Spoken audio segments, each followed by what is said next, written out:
youth leaders.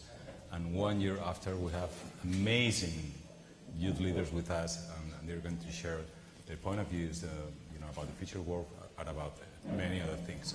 So we have a slide with these beautiful people and smart people, brilliant people that we have invited to join us in our fellowships, but we are missing some of them. We are missing. Do we have the picture of the ones we are missing? One more slide, please.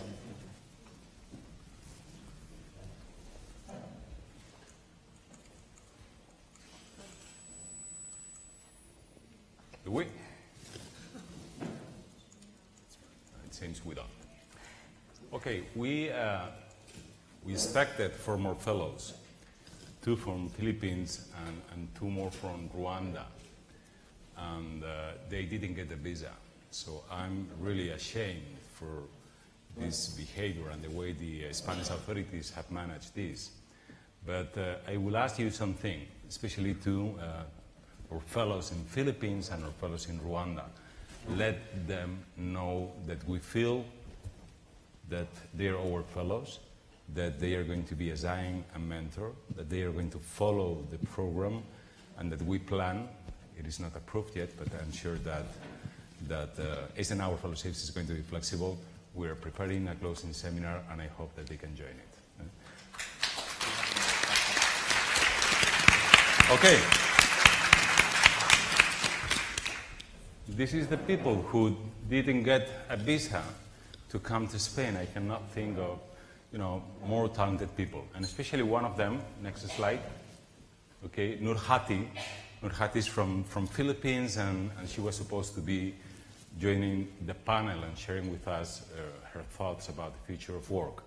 She couldn't, as we say in Spain, no hay mal que por bien no venga, and we have Natasha, who has joined us as well, and she's from Pakistan, and you are not replacing our fellow from Philippines, but you're going to add about from other perspective, a different perspective. What we have seen these days, and this is something I've discussed with these brilliant young people, is that whenever you bring together 4 Eisenhower fellows to discuss, about any topic, what you will have is 4 completely different opinions, but very complementary. And this is the beauty. This is what we love about Eisenhower Fellowships, diversity. So by inviting these young people to be fellows, to be Eisenhower fellows, we are not only adding brilliant and talented people to the network, but we are also increasing the diversity, this diversity in which we leverage to make the most of Eisenhower Fellowship's experience. So I tried to propose them some structure for this discussion, and I thought about some questions, but what I found out talking to them is that it is not just that they are going to give smarter answers than me, but that they are also able to ask smarter questions. So finally I decided that this is going to be a sort of open discussion. And John gave us yesterday an amazing opportunity to talk about millennials, their values, how they feel about the future of work, or about opportunities, and this is going to be the starting point. But before that, I will ask our fellows, our youth leaders, to introduce themselves briefly, starting with Weber. Well, before I begin presenting myself, I really wanted to thank all of you. It's an honor for us to be here. This is on behalf of the youth leaders. It's a great opportunity. It's super humbling to be here, to be sharing all of this experience with you, and now to be joining a network. So thank you, everyone who is responsible for this. I don't want to mention names because I know this is definitely a teamwork, and we really hope to be adding value to the community, beginning with this conference, hopefully with this panel, and definitely throughout the next year with the mentorship and what's there to come. Well, my name is Alberto. I am from Peru. I'm 24 years old. I found my, passion to make the region Latin America better through social entrepreneurship. I'm still there to define what social entrepreneurship means, but I'm very interested in healthcare and education. And I had the privilege to work for a fast-growing startup in Peru in healthcare called Doctus, and now I'm working for a edtech company in Miami. So, well, thank you for having us here. Isha? Hello everyone, I'm Isra Ahmed Barghouthi. I'm from Jordan. I'm 24 years old. I'm the vice chair of the Alumni Committee for the Lazard program hosted by Injaz in Jordan. I'm as well a partner in a publishing company called Dar al Manhal. I'm as well a certified trainer for social accountability. Thanks. Hi everyone, I'm Natasha Khan. I am from Pakistan. I am currently studying public health in the United States. I'm 20 years old and I'm a little bit nervous because this is my first ever panel or public speaking.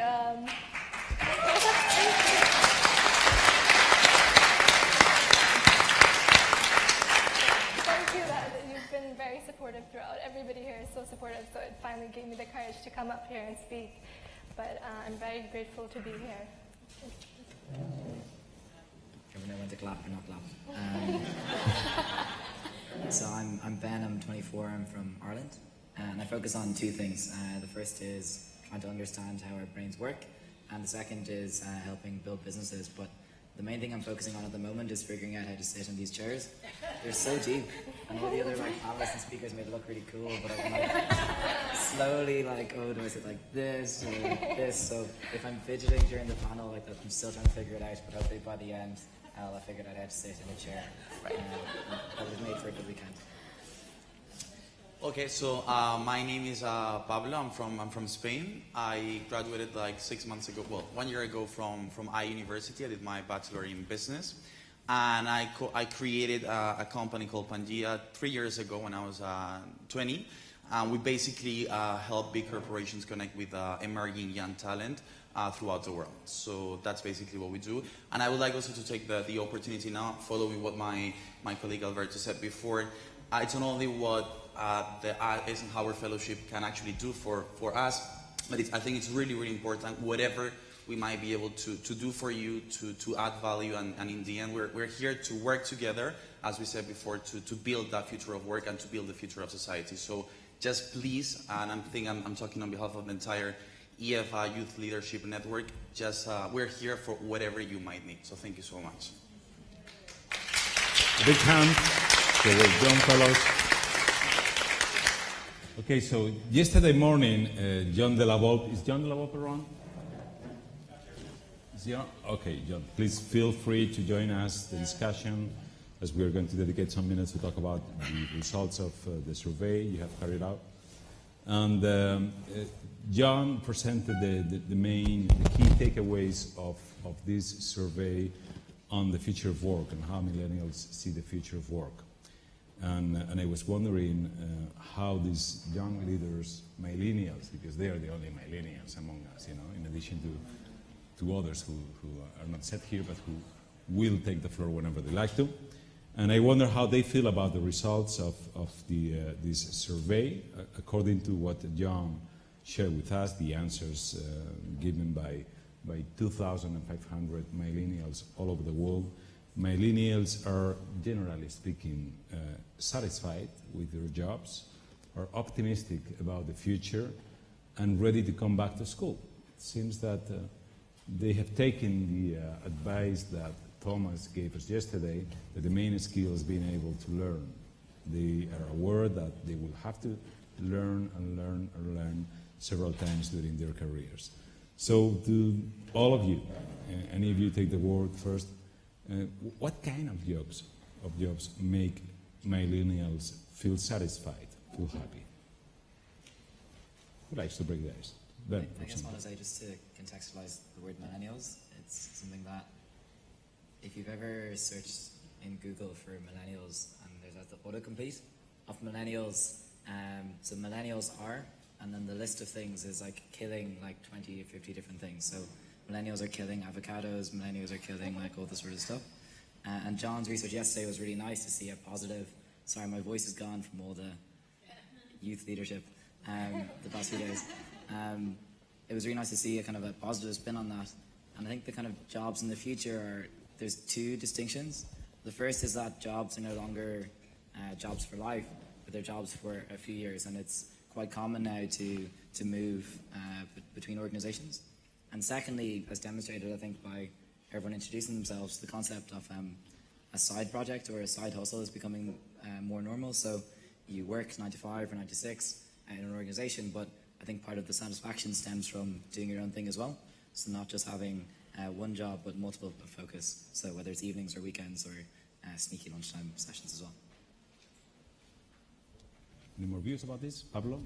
Yeah, well, I think and following what you just said, it's really important when we talk about millennials. I think it's a big thing because normally you tend to classify and to get everyone that belongs to that generation, those that were born between the 80s and the 90s something. But it's true that when we talk about millennials and the type of job that we're looking for, normally when you Google that and you do some research on that, you find that we're looking for flexible, kind of like collaborative, very like challenging jobs. But then when you ask that to someone that might belong to Generation X or to a baby boomer, they also want to work in that way.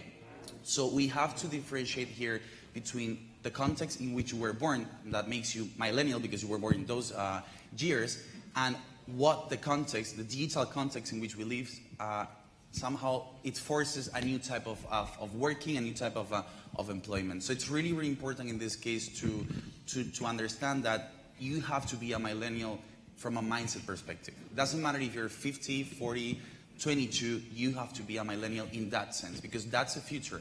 And we all have to be more open, we all have to work together more, we all have to be more passionate about what we do, take more risk, and that's being a millennial. So it's really important to understand and to start kind of like sharing the concept that we can all be a millennial. And I actually heard kind of like a concept a couple of months ago that said it was like the old ennial, which is kind of like, for you, that those of you who were not born between after the 80s and you will still want to be a millennial, you can be an old millennial, sort of. And it's good because I think we should stop doing this like millennial versus Gen Z or millennials versus Gen X. We have to be together, and that's the only way to build a better future for us all.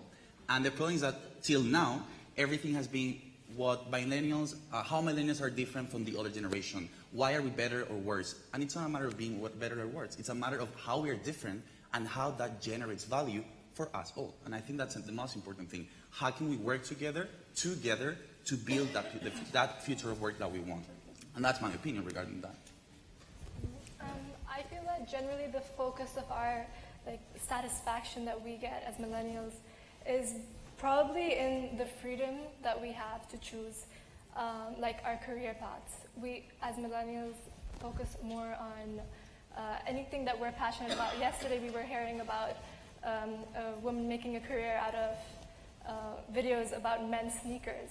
We have that choice now. We have that freedom to do anything and everything. And whereas if we talk to our parents, they always looked for conventional jobs where you had a stable life, a good pay, and that was what your work life was supposed to be about. It wasn't about whether you're happy or not. It was more about, are you getting a good salary? But so I think one of the main focuses of our satisfaction is coming from that ability to choose. Yeah. All right. As for me, I believe in millennials a lot. I believe in our generation. According to the World Economic Forum, millennials in the Middle East are more independent and more economically aware towards owning their own businesses and entrepreneurship. So I believe that the millennials are just like the previous generations. They also want a decent salary. They want a place where they can learn, where they can improve their skills, where they can be just themselves, where they can be free in an environment that do not really persist hierarchy or inequality. All the women also as well from the millennials wants to be in positions that allows her to actually express herself and just enjoy it. I totally share what my colleague said before, so not to repeat. I find it very interesting how we might talk about education later, but in the school system, I guess across every country, and we talked yesterday about how maybe education is broken everywhere. We're taught to study subjects differently, to have a specific schedule, to raise our hands to talk, to not copy with our fellow students and classmates. But once we get to work, and that's what's happening to me, I studied in Boston, Babson College, a very international school, and I saw that also across different nationalities. It's exactly the opposite. We are looking to collaborate. We're empowered now. We can do outsourcing and crowdfunding, and we have all these tools in our hands. And then we want to collaborate, and we want to basically choose our schedules. And why 9 to 5? Why not? I work better at night or during the weekends. And so and yesterday we were talking about the YouTubers as a career. So we started having a plethora of opportunities and options. And yeah, it might not be a generation defined by age, but more than anything, an attitude and that hunger and to conquer everything in a good way, of course, right? Like everyone wanting to like eat the world, and I guess it has to do with our maybe idealism and passion to actually make the world a better place, and that could be through being vegetarian somehow, or actually through work and. I guess that's sort of my standpoint there. So to make this point very clear, can we, all of us, be millennials? You are. Well, I think It's really great news. the basic I feel like you, so I must be a millennial. So John yesterday told us something, many things very important actually. Very an amazing report, the first one sponsored by Eisenhower Fellowship with a global scope. But one of the things is that it is true. It is the biggest generation in history in regions such as Latin America, for example, where Alberto comes from.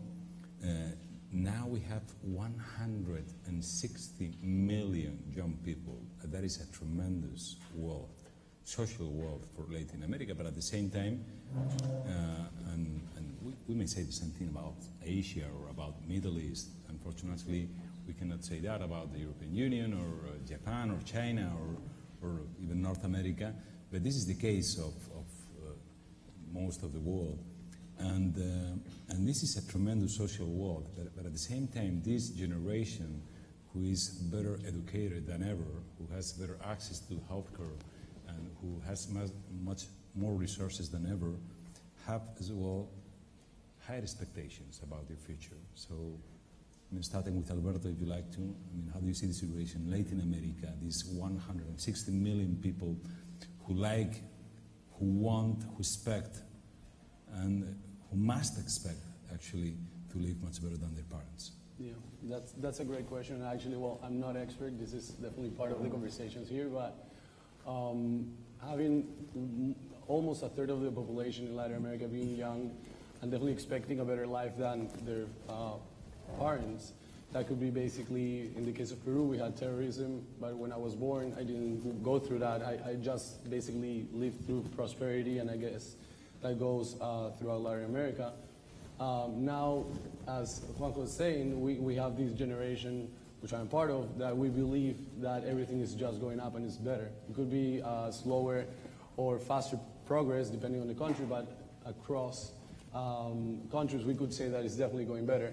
So it's also a generation or a very, very high group of people with this expectation, right? So this definitely represents challenges and opportunities. The challenges are mainly what if those expectations are not met, right? Like you have a third of your population that is frustrated somehow. What does that mean? Now us being empowered, will that have bad repercussions? And if yes, what? And what does that mean? That's definitely a question to have, but definitely there's also a very bright side. This very energetic generation, as we said, empowered, getting better healthcare, better education, also now having access to the internet, which means having even like free healthcare and free education and much more that is not waiting necessarily for the government. That is definitely sometimes a big obstacle in Latin America to actually see change happen. So I guess it's a question to not to ignore, because we in Latin America have this demographic bonus, right? Like it's a very energetic and young population there compared to many countries. So I guess it's on us to take advantage on that, to maybe even invest on the youth and help us or them prosper in that way. It's an opportunity. I wish there were so many young people in the European Union, but at the same time it's a challenge. I mean, we have Natasha and Israel come also from regions with a fast growing population. I mean, how do you feel about that? Do you think that young youth expectations are going to meet the realities any close to these expectations and their hopes? And I mean, I feel like in my country at least, there's a lot of, like, this is probably like the first generation that's gonna get like full education. It's increasing. So there's a whole lot of pressure on the youth, because a lot of them are supporting their entire families. They're not doing, they're not working out of like passion. They're working out of dire like need. They don't have basic facilities. I definitely feel like it's going to be hard to counter that problem, because every day, like, we have so many other issues. There's terrorism, there's all sorts of environmental factors that we need to take into fact. Yeah, so I think the expectations of the youth would definitely, like, I don't think they're being met. So, millennials in the Middle East, so they seem to work the hardest. They work for 12 hours a day, and it's like more than 2 hours above the global average. And like also the age of, also the region has the youngest age of millennials. Millennials entrepreneurs in the Middle East, the average for them is 26. So those are great numbers, but also, unfortunately, after the Arab Spring, somehow the millennials feel that they're insecure when it comes to the future. Of course, you all see the news and you see what's happening around. So it's like, I have a number, only 36 of young people in the Arab world believe that the situation in Arab countries has improved, and it's a drop from 72 it was in 2012. So the Arab Spring might have been a disappointing event for many, but another kind of revolution is actually happening. Millennials around the region are using notions of their personal rights, their freedom and enterprise to challenge the dictatorship and the poverty and stagnation. Many of the millennials who shaped the Arab Spring are moving to NGOs. They're putting their powers into NGOs rather than political parties. This generation wants to bring something new to their nation because they don't want to be distracted by the outside politics.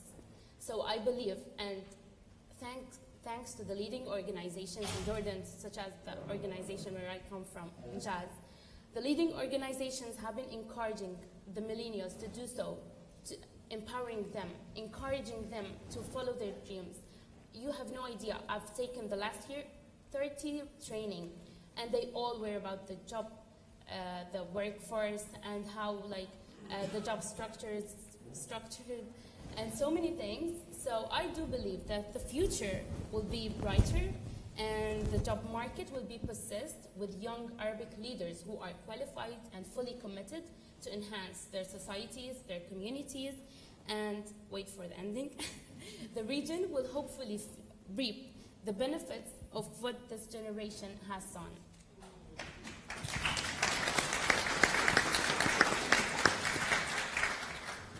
Isra now, I mean, she lives and works in Jordan, but she has had exposure to other countries in the Middle East, such as Tunisia, where she has developed a project. So she knows the region quite well, not just for living in Jordan. But Isra, I was wondering about women. Women, about what are the hopes, the expectations, and about male as well. And if in your generation, there is a full understanding among men, like there's women, that equal rights is a must. I mean, from many point of views, but the main one is human rights. But it has a huge impact also on the future of work and the opportunities in the economy. So how do millennials look at? All right, so I will tell you an example, so let's make it short. I'll try, because women means a lot to me. All right. First, like, I was interviewing girls aged from 20 to 25 2 weeks ago for a program for leadership. And I've seen great spurts for women who are enthusiastic, who are qualified, and they were like so excited to start working in this program. But unfortunately, some of them had to leave in the middle of the interview because they've just realized that this job requires extra hours in the evening, and they might sometimes need to travel. We're in the 21st century, and I couldn't ask those girls, why can't you? Because I already know the answers. We live in a male-dominated culture. This is the truth. But we need to make some real changes in order to change the institutional environment for the workplace.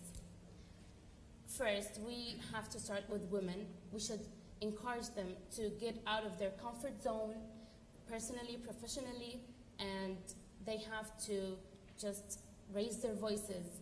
And we have great examples of Arabic leaders who are doing this, and they're like doing great work, and they're saving a lot for the next generation.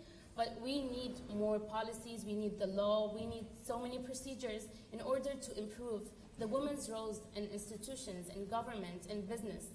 And I believe that we should give the women more access to capital, more access to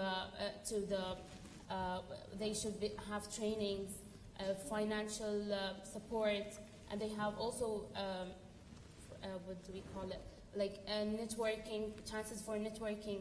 So when that happens, I believe that the women's situation in the Middle East will definitely change. It will take time, and it's not that easy. We need to work, but I'm optimistic.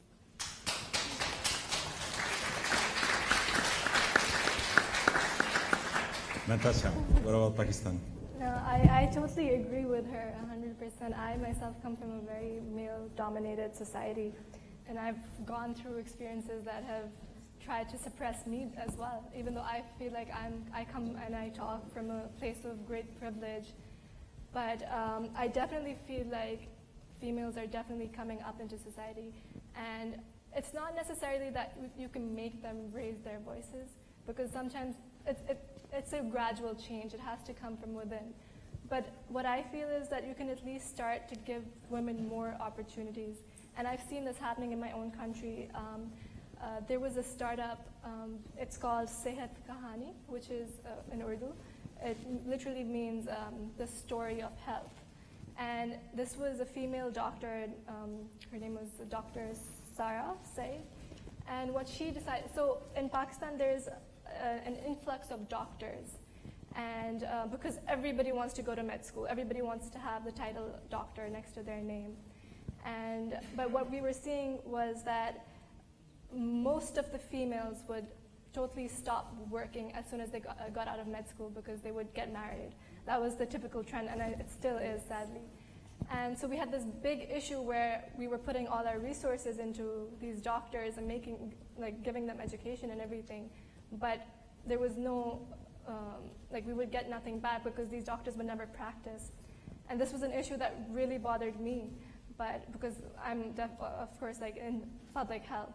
And recently I found out about this initiative, and what it does is basically it's an app where, so doctors at home, especially female doctors, they can connect with community health workers, health centers in rural areas, like any midwives, any of these people through a mobile app, which it creates like a video calling aspect. And what they do is they basically treat patients sitting in their own houses, which is, I think, a great step forward, because you can't just tell them to come out of your house, or why are you sitting there? Why aren't you doing something about it, because these women don't necessarily have the means to go against their families or be on their own. But what I saw was there's this one woman, and she decided that I want to change things, and I'm not going to expect people to do it themselves. I'm going to try and pull people out.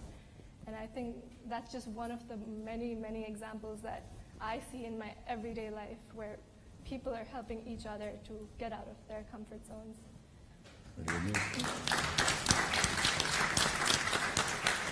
Yeah, but this is not a question for girls. This is, I want to know what Alberto, Ben, and Pablo think about it. I mean, we were discussing about the values of millennials. Yesterday, John shared with us that values, millennials share the same values over the world. And I mean, how do you think young people in Latin America, in Ireland, in Spain, in the European Union feel about these issues, equal opportunities, and particularly among men? Yeah, so like I think Ireland has made a lot of progress in recent years. Like I'm a feminist. I'm like happy to identify that way. I think a lot of my like friends and people my age would feel that way. But I think that it's only in recent times that change has happened. Go up until like relatively recently, the Irish public sector had a similar policy around women who married had to retire, and it's I think that's really sad because you lost out on generations of like amazing talented women. I went to Trinity College in Dublin, and there's a statue there from about 150 years ago of a president or provost who had sort of a kind of was one of his dying words was like, "Over my dead body will women be allowed into this university?" And one of my favorite things to see every year is every December when graduation comes, every female student gets like a big triumphant photo beside the statue. I think it's incredible. But like I look around and I see Mary Kate, who's one of the other Irish youth leaders, people like Joyce and Rona and Una and all the other Irish like Eisenhower fellows who like happen to be women but are incredible. I think we've made some progress. I think there's a lot ways to go. I think the tech industry, for its flaws, has led the way for a certain type of feminism. People like Sheryl Sandberg, and there's a woman called Claire Hughes Johnson who is the COO of the company I work for. She's really worth checking out. So I think Ireland has had made some progress, but I think we need to, like as individuals, advocate for it. But I think that a lot of this happens very early on. There's a woman called Caroline Hall, I believe. I can tweet it out afterwards. She's a firefighter based in San Francisco, and Caroline Paulson, I think. I'm blanking on the name. But she talks about how we treat boys and girls quite similarly up until the age of about 3 or 4. We let them kind of like run around and like hit their heads and this sort of thing. And then at that age, we start to hold girls back and tell them not to climb the tree and to concentrate on being like pretty and dainty, and boys to go and like scrape their knees, and boys will be boys. I think it's horrendous. I think that like we should let people be who they want to be and encourage everybody, but particularly girls, I think, to become the people that they should be. So while I think Ireland has made some progress, I think there's still a long way to go. Pablo? Well, I think one of the good things maybe that our generation has is that we have grown up, we have been born and grown up in a world where everything is so connected and so diverse that we cannot see any boundaries or limits. However, I do think that the solution for this will not come by only supporting women, because that's something that we should do as much as we should support anyone in this world. But at the same time, I think that something that we should do, and we should be the ones leading by example, is that the only way by which we will achieve that progress is by working men and women together and treating each other equally. That's the only solution, and that's the only way to get out of it.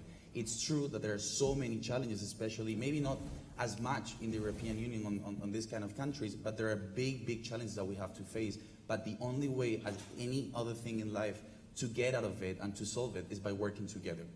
And one of the most important things, and that's something that is happening, and following what you said about women, about diversity, it's true that we might be a different generation, but it's also true that we do share a lot of things regardless of where we come from. And we come from very different parts of the world, and we do share a lot, maybe more than what we share with our parents. However, there are still many differences across different regions. And that's something that we can see. I'm from Spain, I've grown up here, and I know how Europe works, more or less.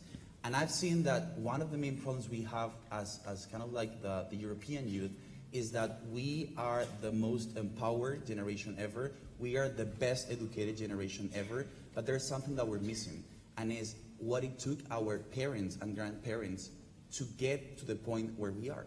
Because we don't appreciate that. We don't value everything we have, and that's a problem. We are very empowered. I'm so grateful to be here, but there's a very large kind of like proportion of our generation that is still behind and still not engaged with everything happening out there. And that's a problem. We're talking about education, about healthcare, and we have to be careful and care about those who are still behind, because there's a lot of people out there. And the problem that we see that I see in my generation in Europe is that we have absolutely everything in most of the cases. We have education, healthcare, we have very good infrastructures in many cases. But the problem in Europe is that we have not fought for that. So we don't know what it takes to get there. And something that we need to still somehow push in our generation to start feeling is that attitude to work hard to get it. Because we're doing it. But there's so much people out there that needs to get that attitude as well. Because that's what got us here, what got our parents to give us what we have today, but we still need to keep, not only to educating our kids better, which is important, but also to keep on promoting those very key values, which is working hard, the determination, and taking risks. That's the only way the world will get better. And that's the only way our generation, together with the previous ones, will fight for a better world. So in that sense, I think that we do have different challenges, that's true, and we all live in the same world. But the only solution, once again, I think it's that we have to fight for that, and we have to bring back like very, very important values, as you said before about the Arab Spring. Fighting for what you really want to, it's the only way, and that's the starting point to get to that point.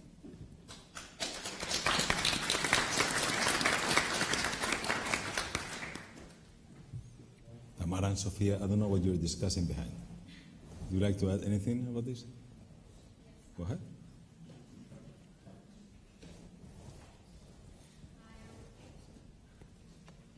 Turn it. Oh, perfect.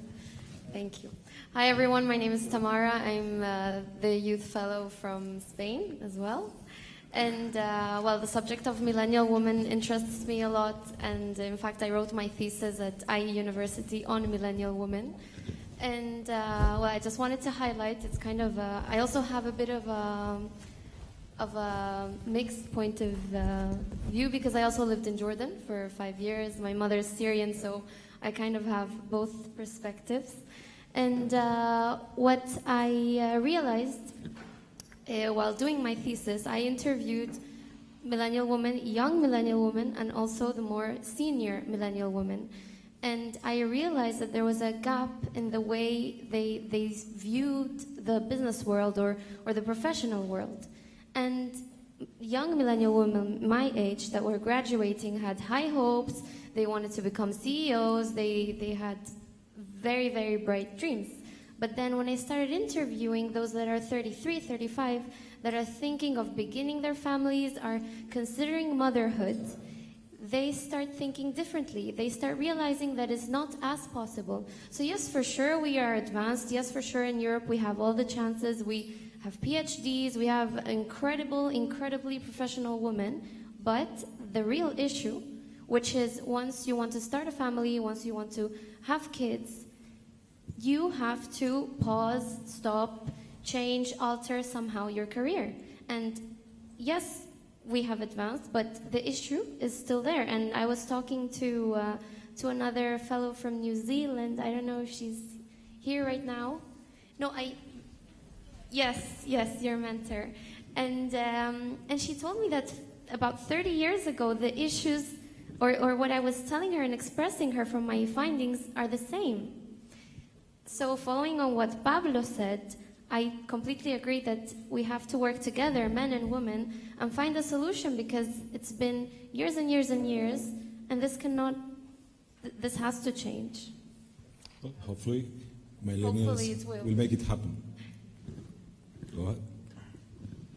My name is Zaid Mohammed from Kenya, and I'd like to give like a Kenya perspective, an African perspective of all this. And on the satisfaction at work, I highly disagree, because an ordinary youth in Kenya is earning less than $4 in a day. So, as a youth in Kenya, I stand. So everybody can speak. Sorry, can come I here sit? if you I'm like too to. nervous. I couldn't speak, I'm sorry. Okay. So like an average youth in Kenya is earning at about $4 in a single day. So we don't go to work because it satisfies us. We go to work because we have to pay the bills. And it's something that everyone must do. And the number of unemployed youth at the street is extremely high. We have to resort to going to the Middle East to look for employment and feed our families back in our countries. And on the second issue about women, from a Kenyan perspective, I believe that the women are really doing great. I personally don't believe in gender equality, I believe in gender equity, whereby men have their strength and women have their strength. Let's not compare each other. Let's make each other grow. Treat a woman as a woman and treat a man as a man. And let us work together to find solutions for each other.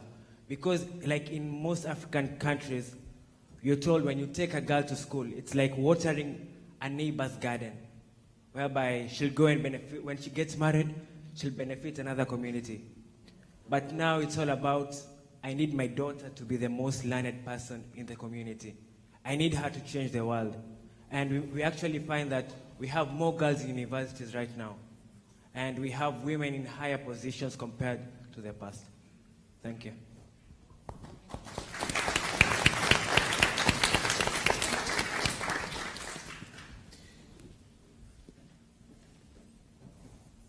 This, the micro. Can you hear me? Yeah, quite well. I'm curious, if we were talking about some of the challenges.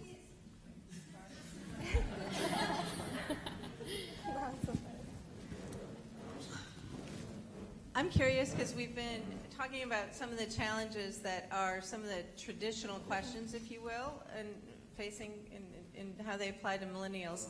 So I'm gonna ask some really hard questions, okay, that are not nice, if that's all right, okay? So for example, and I'm gonna take them to the United States, okay? A woman in the United States who gets divorced, we're talking about childbirth or taking care of aged parents, okay? A woman in the United States who gets divorced, that is extremely disruptive to their career, okay? We don't talk about it, but actually all the studies will show that it is an impactful thing to their career, and yet not so to a male, okay? So that is a disruptive issue, okay? Now I'm curious, is that ever discussed in something you look at as millennials, okay? Now, or other issues that, again, we don't tend to discuss. For example, interracial marriages or interreligious marriages, okay, which can be very challenging in any culture, or crossing out of traditional roles in cultures or so. And maybe I'm not supposed to talk about some of these things or so. But how, I'm curious from you, and I'm stirring a little bit here in a pot to ask a question, which is, what questions do each one of you want to ask us that nobody's asked yet? That's my question. Really good one. Thank you.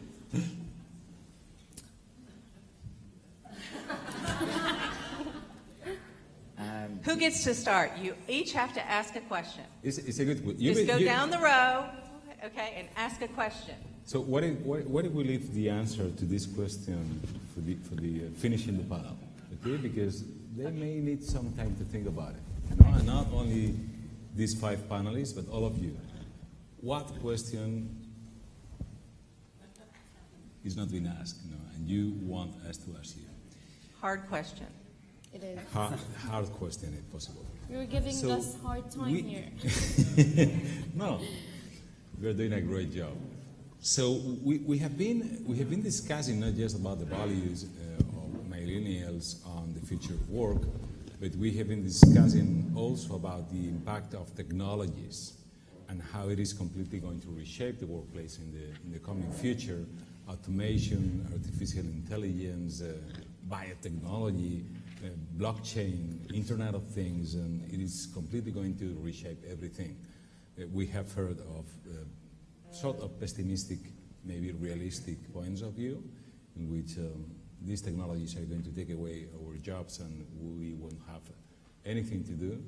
But at the same time, there have been a lot of optimistic views forecasting that, that these technologies maybe are going to make jobs more human, as machines are going to replace the most routinary task.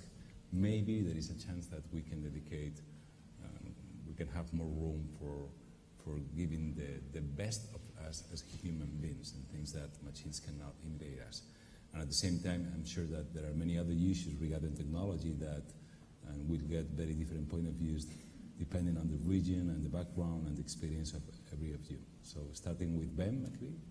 Yeah, sure. So I'm sort of recovering mobile phone addict, so I'm very much glued to my phone.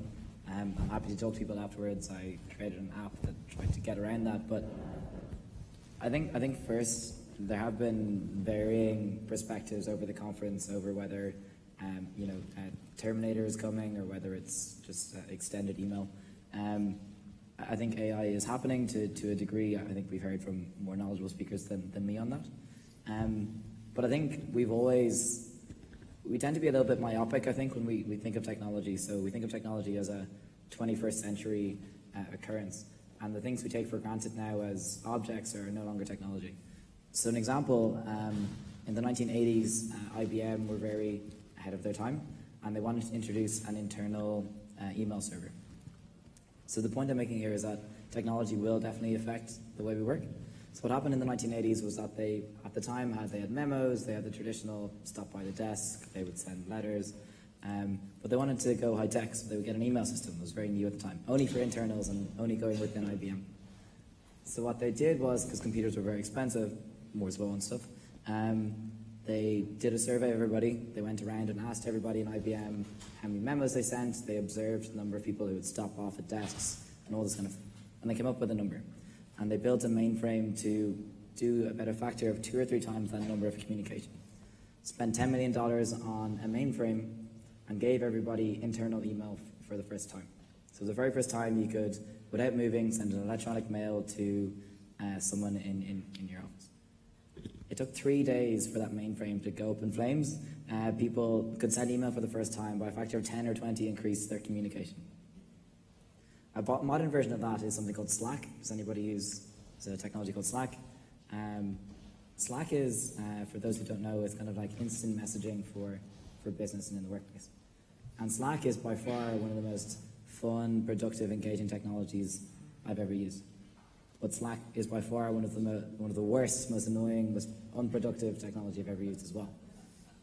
So I think we're looking at the future and saying that tech might impact us. I think it already has. I think the challenge, and maybe coming to your kind of difficult question, is that we haven't really talked about how we'll react to that, like how our our brain processing of like 2,000 years ago, it deals with this encroaching technology. And I think that the need for quiet and the need for space is stronger than ever. Like the more technology we get, and whether we're going to be cyborgs or something, I'm not sure, but I think it's important to see that technology is real, that this thing is not a new, it's an extenuation of a spectrum and like of a continuum, and that we'll probably mess it up. But I think that by being cognizant and being cautious and being, I'm trying to think of a third C word, like being careful, I guess, around how we enable that technology, I think is important. Pablo? I think one important, and I totally agree with what Manpower said before with Stefano. Technology is here to make us more and better, and that's the most important thing. I mean, they might replace certain tasks that we do, but they're not here to replace us as human beings, or that's my opinion at least. And there is something important, because when we talk about millennials, about digital natives in a broad sense, we talk about how we are the first generation that has grown up surrounded by technology in a very natural way, right? But it's important to also know that having technology, I'm sorry, but it doesn't make you smarter. I mean, you might have technology, but that doesn't make you smarter at all. Using it smartly might make you so, and that's different. Because we're not like all the time talking about how technology is gonna make it like superhumans in the next 5-10 years, but it's only the smart use of it, the way to make it be better and more empowered. So it's really important because when we talk about this, as I said before, this digital native generation, we talk about how we communicate differently, how we work differently, how we consume differently, and that's pushing companies and societies to redefine absolutely everything. And there's one very clear example for me, and it's this guy. He's like, I think he's like 14, 15 years old, maybe less, from the UK. He's called John, and at the age of 15, he built a nuclear reactor at his house, okay? You might imagine that his mom's face when he saw that. Imagine she saw that, yeah. Very, very like creepy. But at the same time, when the BBC got there and they were interviewing him, he said like, how did you do this? Like, tell me about the secret. And he said, first of all, I've been on YouTube since I was like 9, so I've been like watching like videos about this all the time, and I had the chance to learn about energy for free. And the second thing, and this is very important, I got my parents' support. And this might sound like, okay, the first thing is the most important thing, but in my opinion, it's right the second. Because one of the main challenges that we have as a generation is how can we make our parents understand that what we live as something natural is not that natural for them. So that's a big problem, because I might learn only from YouTube, and when I tell that to my mom, she might think that I'm wasting my time, right? Yes. And am I? Maybe I am, sure, yeah. I mean, we do waste time on YouTube, for sure. But at the same time, things are changing so quickly. And one of the main challenges that we have nowadays when it comes to technology, when it comes to education, when it comes to work, is how can today's parents embrace and understand that their kids are going to do things differently, that they will never follow their same path, because the world has changed. So there is no way to follow the same path because it doesn't exist anymore in many cases. So that's, in my opinion, one of the main challenges that we have nowadays. How can we connect two generations that, even though might have a difference of 15, 20 years, they have grown up in a completely different world. And the moment in which we start judging each other and saying, you're better, I'm worse, I know more about technology, you don't know anything, that moment, once we get to that point, then things will go faster. Because we will have parents supporting their kids and kids being able to share what they know and who they are with their parents. And I think that's one of the key points nowadays. We will come back to this question. Precisely yesterday, a mom and fellow was telling me about her teenager and how he behaves, in the learning process. Instead of paying attention to what the school was saying and structuring the knowledge, he was learning a lot of things from YouTube and any other resource, and there is a mismatching that somehow we have to address. But before that, I wonder how Natasha sees these technologies, automation and artificial intelligence, disrupting the Pakistani labor market. I think for me personally, I find it very interesting that since I've come to this conference, we're all just so worried about the consequences of artificial intelligence, how technology is rapidly going places, and how it's so scary and bad. But it's funny to me because I live in a place where people still have to walk to get water from the ground. They don't know what a calculator is, cameras, stuff like. I feel like there's such a stark difference between the advancement of technology. Like, if it's just concentrated on one side of the globe, what is the point of it? Like, is it truly making an impact? One of my favorite quotes is, if it's inaccessible to the poor, it's neither radical nor revolutionary. And I truly believe that, because if technology keeps advancing at one side, sure, we're going to get benefits of it, but is it really going to be like a global community? We're all affected by each other's presence, and personally, I feel that if we're not going to acclimatize and take the entire world into consideration, how are you saying that we're going to run out of jobs? How are you saying that technology is going to be so bad? Because half the world hasn't even experienced it yet. So I think that is my, so personally also I've experienced this where this last summer I was working in a hospital in the capital of my country, and like Ms. Miata was talking about today, you were talking about electronic records. So I had to write a paper, a public health paper for the incidence of breast cancer in rural and urban Pakistan. And it was so interesting for me because I had to go into the hospital and I had bundles like this high of just paperwork. And when I went through all of it, I spent so much time. And it was useless because nothing is digitalized. There's so many errors, there's so many flaws. So unless we can work on distributing that technology that we're receiving, we're making it more accessible, if we're going to increase that, I don't think we can even start thinking about the rest of the consequences. Yeah, I'm not sure.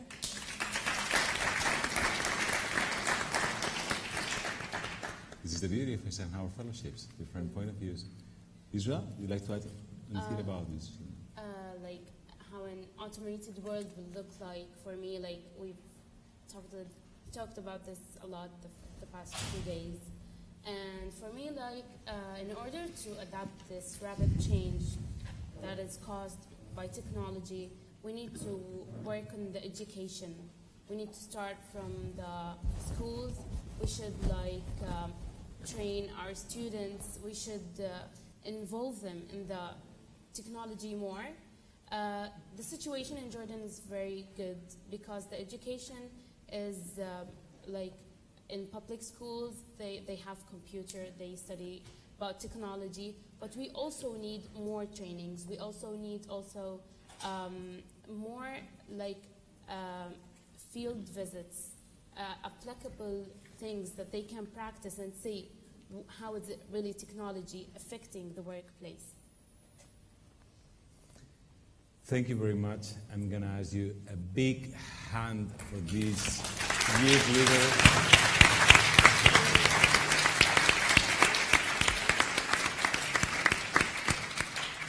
And before inviting the other youth fellows to come and to take a picture and to briefly introduce themselves, I'm going to ask for another big hand to Eisenhower Fellowships, George and his team, for making it happen. For making it happen and enjoying these youth fellows. Please come and introduce yourselves. Briefly, name and country. George, come with us, please.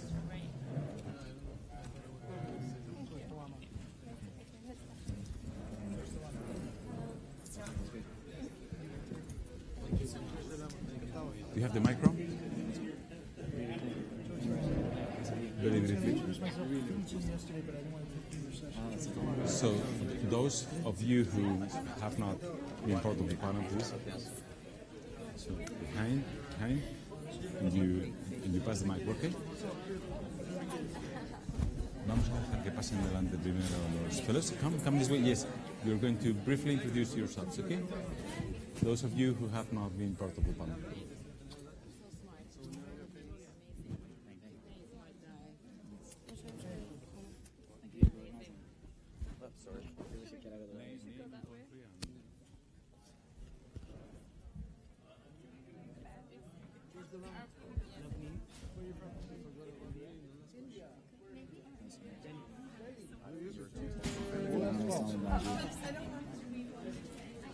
What?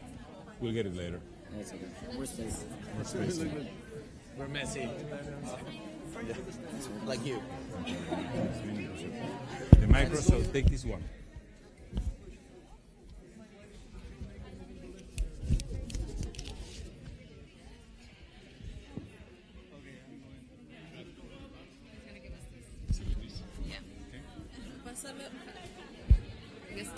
We're like squished. Really squished. Squished? Yeah, I'm going to be big enough for all of us. Yeah, that's what I'm saying. Hi, my name is Jose Sanchez Elia, and I'm from Argentina. Hello everyone, I am Adil Al-Karim Manji and I'm from Pakistan. Hello everyone, my name is Shad and I'm from Kenya. Hi everyone, my name is Diani Rivera and I'm from the United States. Hello everyone, my name is Chloe Lee. I'm from Taipei, Taiwan. Hi everyone, my name is Carolina Zacato. I'm from Buenos Aires, Argentina.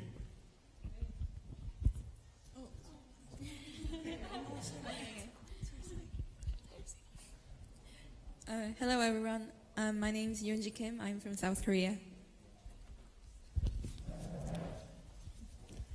Hello everyone, my name is Vishnu. I'm coming from India. Hello everyone, I am Bassam Yusuf and I am from Pakistan.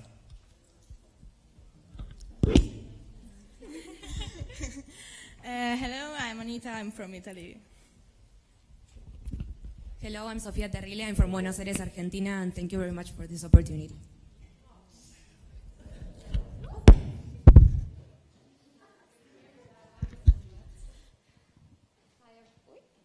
Uy, vale, mucho mejor. Muchas gracias. Okay. Hi, everyone. Ooh, sorry. My name is Tamara, and I am from Spain. Hi everyone, I'm Alexia and I'm from New Zealand. Hi everyone, my name is Dami and I'm from the United Kingdom. Hello, I'm Diana, and I'm from Romania. Good evening, everyone. My name is Navneet, and I'm from India. Hello, my name is Usaid, and I'm from Jordan.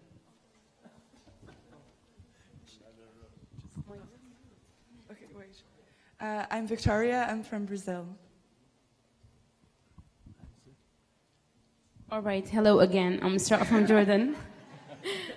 Hi, my name is Per2. I'm from Finland. Hello, my name is Zaid Mohammed from Kenya. Hi, my name is Mary Kate Portley and I'm from Ireland. Hello, I'm Mihai Toader and I'm from Romania.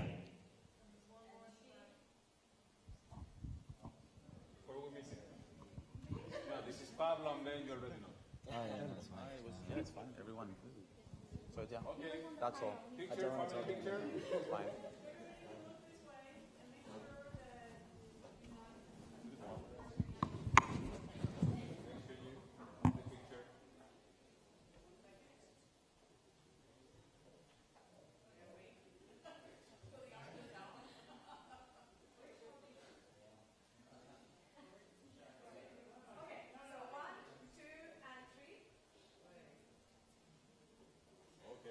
Thank you very much.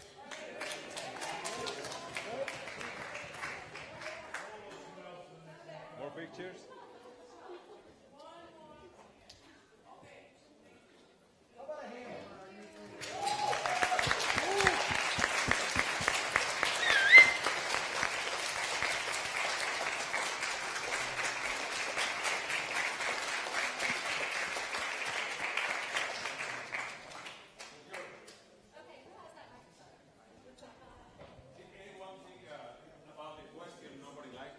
Oh, you got out of the question.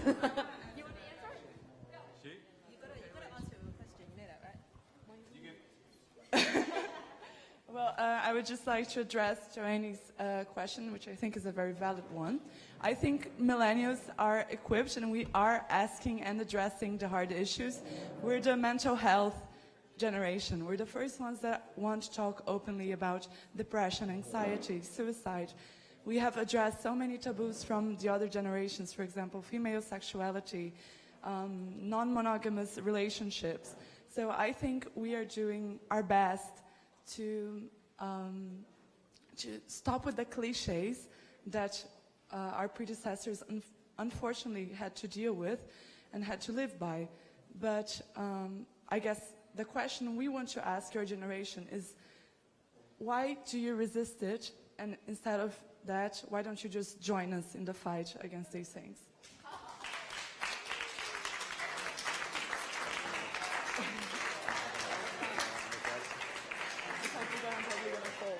not a good idea. Drop the mic. No, someone hold the mic so I can go down.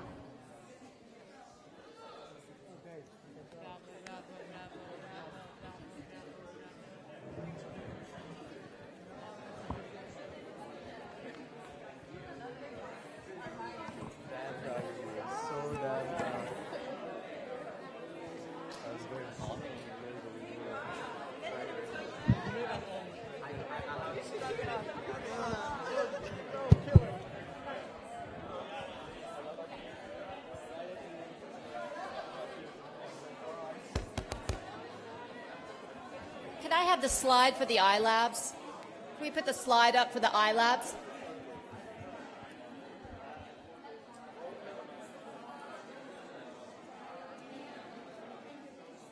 So I just want to add my thanks to the Youth Fellows, number one. Number two, just remind you that we have the iLabs now. They will be beginning at 5 o'clock, and the listing for the rooms are up there. And don't miss tomorrow. We have a fantastic closing session planned, and the buses are at 7:30 tonight. Thank you.